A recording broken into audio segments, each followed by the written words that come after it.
Cordial saludo. Sura les da la bienvenida. El tema de hoy, accidentes por manipulación manual de carga y o por sobreesfuerzo. Iniciamos preguntándonos, ¿qué es un accidente por manipulación manual de carga y o por sobreesfuerzo? Es el accidente asociado a la manipulación manual de cargas, la cual se entiende por cualquier actividad que requiere el uso de fuerza humana para levantar, para bajar, para transportar o de otro modo mover o controlar un objeto por parte de uno o varios trabajadores. Puede entrañar un potencial de riesgo la manipulación de carga de más de 3 kilogramos si las condiciones ergonómicas son desfavorables, es decir, si utilizamos una mala técnica para realizar el levantamiento, o también por más de 25 kilogramos aunque no existan condiciones ergonómicas desfavorables, es decir, que aunque tenga una buena técnica para realizar el levantamiento, existe el riesgo de lesionarme si levanto por encima de los 25 kilogramos. Los sobreesfuerzos son la consecuencia de una exigencia fisiológica excesiva en el desarrollo de la fuerza mecánica, en este caso asociado a una manipulación de carga. Los factores fundamentales que influyen en la aparición de este tipo de lesión son la magnitud de los esfuerzos, es decir, el peso que estoy manipulando y el volumen de esa carga, o la frecuencia de los esfuerzos, es decir, el número de veces que realizo un levantamiento en una jornada laboral. Ahora preguntémonos, ¿accidentes por posturas forzadas o movimientos bruscos o fallidos? Iniciamos con la definición de una postura forzada. ¿Qué es una postura forzada? Es aquella postura que sobrecarga los músculos y los tendones, que producen carga estática en la musculatura. Es aquella postura que se adopta por fuera de ángulos de confort. Ejemplo, cuando adoptamos posiciones de cuclillas, cuando nos agachamos, nos arrodillamos, nos empinamos, cuando realizamos alcances máximos por encima de los hombros, cuando nos salimos de nuestros ángulos de confort. ¿Qué es un movimiento brusco o un movimiento fallido? Es un movimiento torpe donde puede haber uso de fuerza excesiva. Puede ocurrir también de forma repentina. Ejemplo, la acción que tenemos cuando queremos evitar la caída de un objeto, cuando queremos evitar la caída de una persona. Es un movimiento repentino y normalmente es un movimiento brusco. ¿Cuál es el accidente por postura forzada o movimiento brusco o fallido? Ahora sí la definición. Es el accidente que se genera por posiciones de trabajo, en posturas forzadas o al realizar movimientos bruscos o fallidos. Es decir, donde el trabajador deja de estar en una postura natural, en una postura anatómica de confort, para pasar a una posición forzada, lo que ya habíamos dicho inicialmente, para pasar a una postura como la posición de cuclilla o llevar el cuerpo a una hiperextensión, a una hiperflexión, etc. Generalmente este tipo de accidente ocurre cuando se realizan movimientos fuertes y rápidos en posiciones incómodas. Bueno, ahora vamos a revisar ligeramente la anatomía de la columna vertebral para entender el mecanismo de lesión. La columna vertebral es una estructura ósea resistente, flexible y elástica, pero a la vez es susceptible de lesionarse fácilmente debido a las posturas inadecuadas y al exceso de carga.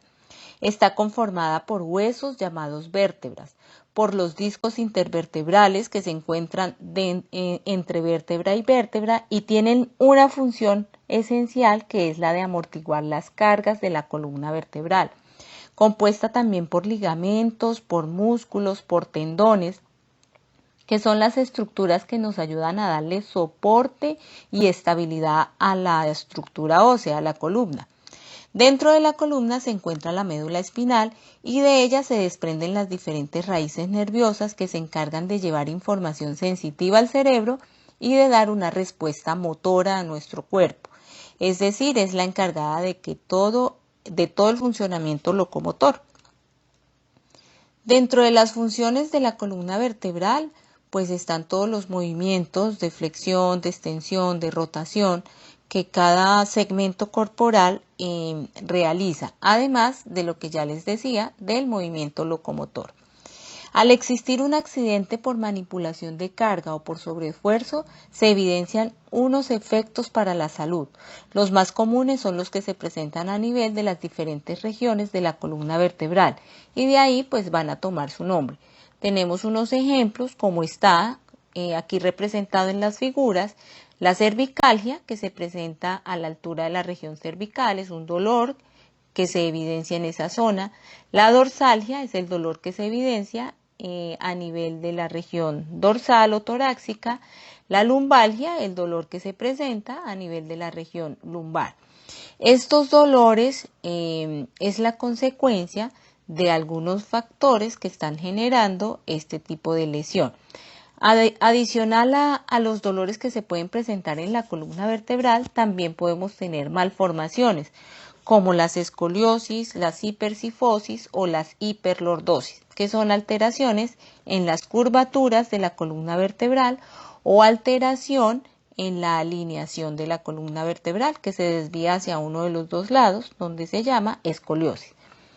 Existen unos factores de riesgo o factores de peligro que pueden facilitar los accidentes por manipulación manual de carga o por sobreesfuerzo. Dentro de estos factores tenemos el sobrepeso o la obesidad, que es el índice de masa corporal que se encuentra por encima del normal. Recordemos que el normal va desde 18.5 hasta 24.9. Este sobrepeso o esta obesidad probablemente por el aumento de la carga que conlleva para la columna vertebral nos puede generar una lesión. Otro factor de peligro o de riesgo son los movimientos de flexión y de extensión de forma repetitiva. Probablemente el principal mecanismo sea el aumento de la presión que se produce en la columna vertebral al realizar la flexión. Asimismo, la musculatura se sobrecarga al mantenerse inclinado hacia adelante. Cuanto mayor es el ángulo de flexión, mayor es el esfuerzo que debe realizar la musculatura lumbar. Estudios mecánicos demuestran que la sobrecarga es mayor si la flexión se hace con las piernas estiradas y es menor si la flexión se hace con las rodillas flexionadas. Es importante siempre mantener la espalda recta al realizar este mecanismo de flexión. Los estudios mecánicos nos demuestran también que cuando realizamos una flexión con las rodillas estiradas, la carga que estamos levantando se puede multiplicar hasta 15 veces más a la altura de la región lumbar. Otro factor de riesgo o de peligro es la torsión o la rotación de la columna vertebral. Probablemente la repetición de estas rotaciones excesivas en la columna lumbar pueden sobrecargar la estructura o las articulaciones facetarias y la musculatura e incluso hasta el disco intervertebral, generando lógicamente una lesión. Otro factor son los esfuerzos. Un esfuerzo excesivo no significa siempre cargar una carga por encima de los 25 kilogramos. También un esfuerzo excesivo es la adopción de posturas inadecuadas que pueden sobrecargar igualmente la musculatura y la estructura de la columna vertebral.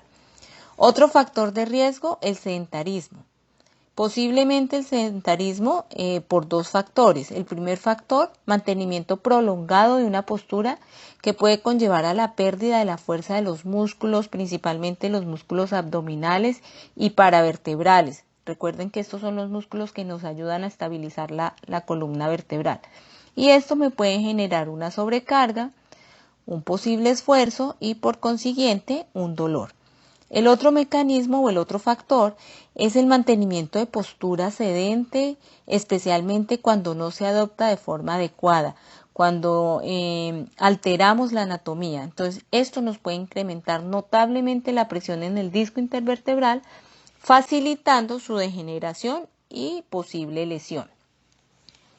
Bueno, en esta diapositiva vamos a recordar la manipulación de carga manual. ¿A qué le llamamos carga? Carga, según Nayos, nos dice que carga es cualquier objeto susceptible de ser movido, de levantar, bajar, transportar, alar, empujar, mayor o igual a 3 kilogramos. Y la resolución 2400 de 1979 nos recuerda que la carga máxima para levantar por un hombre es de 25 kilogramos, Para una mujer es de 12.5 kilogramos levantada desde el piso. El peso máximo para cargar en los hombros para hombres, alguna teoría o normatividad nos dice que 40 kilogramos y otra nos dice que hasta 50 kilogramos. Y en mujeres hasta 20 kilogramos. ¿Cuáles son los factores que intervienen en la manipulación de la carga? Los factores los tenemos presentes en el trabajador, en el objeto, en la organización del trabajo y existen también otros factores adicionales. Vamos a revisar en el trabajador. El género. Las mujeres pueden realizar las 2/3 partes de la fuerza muscular que realizan los hombres. La edad. La población con edad menor de 18 años y mayor de 45 años puede tener necesidades particulares al manipular la carga. La biomecánica, ¿cómo manipulo yo una carga? La manipulación manual de cargas involucra especialmente las piernas, la columna, el tronco, los brazos. Revisar cómo es la biomecánica correcta para disminuir la lesión. El estado de salud. Importante seleccionar a los trabajadores físicamente aptos para el manejo de la carga. Las actividades extralaborales. Si el trabajador continúa trabajando después de la jornada laboral o si realiza otro tipo de actividad que no le permita tener los periodos de recuperación muscular de forma satisfactoria. El entrenamiento lo podemos ver de dos formas, o el trabajador que está entrenado para levantar carga, físicamente entrenado, o cuando los patrones elaboran un plan que le va a ayudar en el método de trabajo, que capacitan periódicamente a los trabajadores sobre los métodos correctos frente a la manipulación de carga. Bueno, los factores en el objeto. Entonces, ¿cómo es el objeto que yo voy a manipular? Si es un objeto pesado, recordar que por encima de los 3 kilogramos ya es un objeto con posibilidad de riesgo si utilizo una mala técnica. ¿Cómo es el tamaño de ese objeto? Ese tamaño del objeto influye en la postura que vayamos a adoptar. Si el objeto es grande, si es sobredimensionado. ¿Cómo es la forma y la estabilidad del objeto? Si tiene un contenido fijo, si tiene un contenido móvil, si debemos hacer ajustes para poder manipular ese objeto. ¿Y cómo es el agarre? Si es un agarre bueno, si es un agarre regular, si es un agarre malo. Recuerden que el agarre bueno es cuando existe el acople de la mano, de toda la palma de la mano y de los dedos, que los dedos alcanzan a realizar flexión y abarcan el objeto que van a trasladar. Frente a la organización del trabajo, tercer factor que debemos tener en cuenta, la frecuencia, que es el tiempo de manipulación y el tiempo de recuperación, si existe ese tiempo. Manipulo la carga, pero también existen periodos de recuperación. Recuerde que a mayor frecuencia, menor peso. Cuando hay harta repetitividad, se recomienda un peso máximo de 7 kilogramos por minuto. Dentro de la organización del trabajo es importante también revisar si existe trabajo en equipo, si existe el uso de ayudas mecánicas. ¿En qué momento de la jornada se está realizando la manipulación de carga? Recuerde que el mejor momento para realizar manipulación de carga es en horas de la mañana. Si existe presión por tiempo o por algún otro factor, si el trabajo es a velocidad, si el ritmo de trabajo es moderado, es severo. Dentro de los otros factores contemplamos también el terreno de desplazamiento, contemplamos las distancias, recordar que los traslados con carga se deben realizar máximo hasta 20 metros. Alguna teoría nos dice que 10 metros, pero existe la norma técnica que también nos permite hasta 20 metros de distancia. Se debe tener en cuenta también las condiciones ambientales del área de trabajo, si hace calor, si hace frío, si llueve, si existen otros aspectos a revisar. Bueno, en esta diapositiva vamos a revisar los métodos a tener en cuenta para llevar a cabo un trabajo seguro. Primero, la organización del trabajo, que garantice que haya suficiente número de trabajadores que realicen la manipulación de carga, que al realizar la manipulación de carga sea preferiblemente al inicio de la jornada, revisar la rotación del puesto de trabajo, organizar los turnos de forma que se roten las tareas por otras de menos esfuerzo físico, donde existan trabajo liviano también. Proporcionar cambios en la secuencia de las tareas o alternativas donde los requerimientos sean diferentes. Si existen pausas de recuperación, proporcionar tiempos de descanso, tiempos de recuperación durante la jornada laboral, en lo posible incluir las rutinas de pausas activas, recordar que estas rutinas se deben realizar después de cada 2 horas de trabajo continuo con un tiempo aproximado de 5 minutos. Evitar esquemas de contratación con incentivos por peso o contrato a destajo. Eliminar actividades innecesarias. Es importante revisar la tarea, el paso a paso de la tarea, en donde se pueda mirar la trazabilidad al producto y al trabajador describiendo un paso a paso. Analizar qué tareas del paso a paso pueden ser eliminadas, modificadas o simplificadas. Controles de carga, importante, según la 2400 de 1979, nos dice que es muy importante rotular las cargas que tienen pesos superiores a 50 kilogramos. Deben definirse métodos de trabajo para manipulación de cargas con pesos de 25, con pesos de 50 o más de 50 kilogramos de forma manual o con ayudas mecánicas según corresponda. Frente a la identificación y estimación del riesgo se debe tener en cuenta, cada vez que vayamos a hacer un diagnóstico, se debe tener en cuenta la matriz de identificación de peligro, el análisis de accidentalidad, el análisis de ausentismo, las visitas a las áreas identificadas como áreas críticas donde más se pueden presentar los accidentes, la aplicación de listas de verificación o métodos de evaluación y estimación del riesgo. ¿Para qué vamos a diagnosticar?